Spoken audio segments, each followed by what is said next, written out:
Franco And I'm Leonel Muniz, here to present to you the life of the Father Mexico. We're starting with Eric. Don Miguel Hidalgo was born in Mexico de Hidalgo, Mexico. Miguel Hidalgo was the second child born to Cristobal de Hidalgo and his wife. He studied at Jesuit Secondary School, received a bachelor's degree in theology and philosophy in 1773 from San Nicholas College in Valladolid, and was ordained a priest in 1778. In 1810, he gave his famous speech, The Cry of the Lotus, calling upon the people to protect the interests of their king, Fernando VII, by revolting against the European-born Spaniards who had overthrown the Spanish viceroy. He marched across Mexico and gathered an army of nearly 90,000 poor farmers and Mexican civilians who had attacked and killed both Spanish Peninsulars and Criollo elites. Even though Hidalgo's troops lacked training and were poorly armed, these troops ran into an army of 6,000 well-trained armed troops. Most of Hidalgo's troops fled or were killed at the Battle of Calderon Bridge. After the battle, Hidalgo and his remaining troops fled north, but Hidalgo was betrayed, captured, and executed.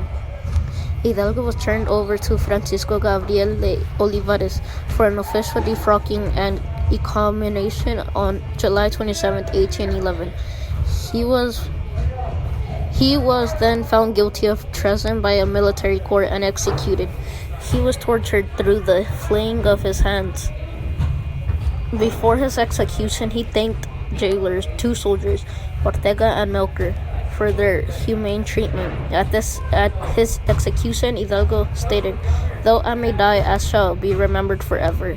You all will soon be forgotten." His body and the bodies of Aldama and Jose Mariano Jimenez were decapitated, and the heads were put on display on the four corners of Guanajuato. The heads remained there for 10 years until the end of the Mexican War of Independence, to serve as a warning to other insurgents. Hidalgo's headless body was first displayed outside the prison and then buried in the Church of St. Francis in Chihuahua. Those remains were transferred to Mexico City in 1824. Hidalgo's death resulted in a political vacuum on the insurgent side until 1812. The Royalist military commander, General Felix Calleja, continued to pursue rebel troops. Insurgent fighting evolved into guerrilla warfare and was eventually the next major insurgent leader. Jose Maria Morelos Perez y Pavon, who had led the rebel movement with Hidalgo, became head of the insurgents until Morelos himself was captured and shot in 1815. Now Leonel is going to tell you facts about Miguel Hidalgo. This is facts about Father Hidalgo. Hidalgo's followers engaged in increasing destruction and bloody acts during the Revelation de Lourdes.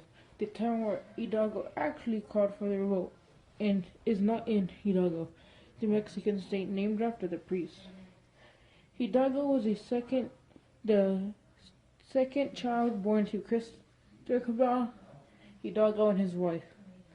He studied at Jesuit Secondary School, received a bachelor's degree in theology and philosophy in 1773 from St. Nicholas College in Valladolid, now Morelos.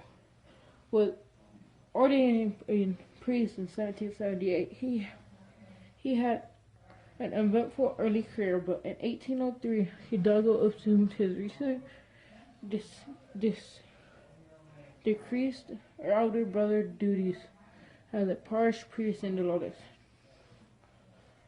His interest in economic advancements of his fellowship, for example, due to the introduction of newer methods of agriculture, and his new convictions regarding the opposition of the people from the Spanish authorities caused the later to regard him with suspicion. Now this is fun facts with Leonel. Haha. He was never married. I don't know why though. Hidalgo had local potters and tanners secretly making weapons long before actually led a rebellion. Hidalgo's followers engaged increasingly destruction and bloody acts during the rebellion. Dolores, the town where Hidalgo actually called for the revolt, is not in Hidalgo. The Mexican state called after the priest. He was murdered in front of his church to show what happened to rebellions. Credit to Wikipedia for the info on Miguel Hidalgo, and credit to Google for the pictures. Thanks for watching.